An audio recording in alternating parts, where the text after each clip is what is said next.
A'udzu billahi minasyaitonir rajim. Bismillahirrahmanirrahim. Nahmaduhu wa nasta'inuhu wa nastaghfiruh wa na'udzu billahi min syururi anfusina wa min sayyiati a'malina. May yahdihillahu fala mudhillalah wa may yudlilhu fala hadiyalah. Asyhadu an la ilaha illallah wa asyhadu anna Muhammadan abduhu wa rasuluh. Rabbis shrah li sadri wa yassir li amri wahlul 'uqdatam min lisani yafqahu qawli. Rabbi ighfirli wa liwalidayya warhamhuma kama rabbayani shaghira. Assalamualaikum warahmatullahi wabarakatuh. Ketika kita mengatakan rasa untuk mengenal Allah melalui rasa, sesungguhnya rasa itu adalah Rasul, karena rasa itu tiada lain rahasia, dan rahasia itu tiada lain dari zat, dan zat ini terhubung dengan yang memiliki zat, yakni Tuhan. Mengapa rasa itu disebut rahasia? Karena rasa itu juga ruh. Jadi apabila kita masih ada merasa, tandanya kita masih memiliki ruh. Kalau tidak merasa lagi, artinya sudah tidak memiliki ruh. Rasa atau ruh atau nyawa adalah rahasia.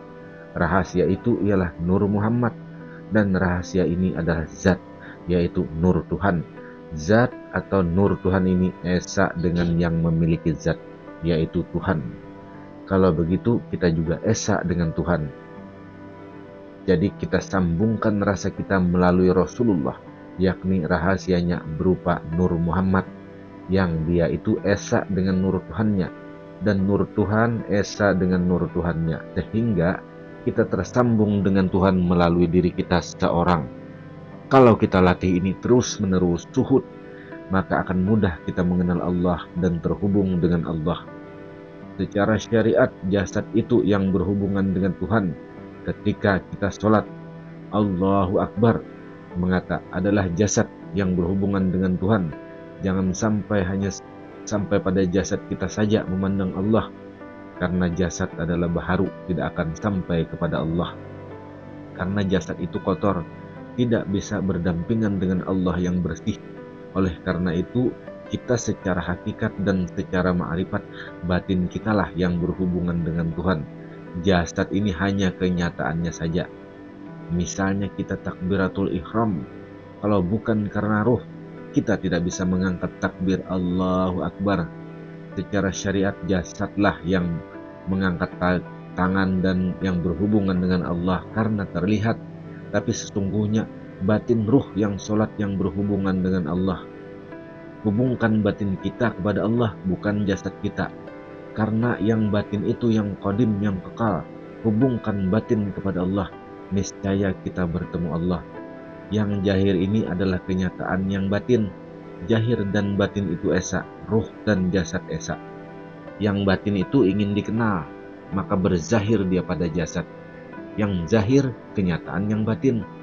Ruh ingin dia dilihat melalui jasad, dan jasad ini membuktikan berbagai-bagai kelakuan adanya ruh. Arti wujud pada kita adalah kenyataan af'al Allah, kenyataan pekerjaan Tuhan. Kita semua manusia, kenyataan pekerjaan Tuhan. Tidak perlu kita cari Tuhannya, tapi kita lihat pekerjaan Tuhan, kelakuan Tuhan, af'al Tuhan, af'al Allah. Kalau sudah terlihat af'al, af'al itu kenyataan asma, asma itu kenyataan sifat, dan sifat itu wujud zat. Jadi kita itu esa dengan zat, wahdatu kezat, esa dengan zat. Tidak mungkin perbuatan tidak ada yang berbuat, artinya yang berbuat itu Allah. Misalnya daun pisang, atau kita yang bergerak, tapi pasti ada yang menggerakkan.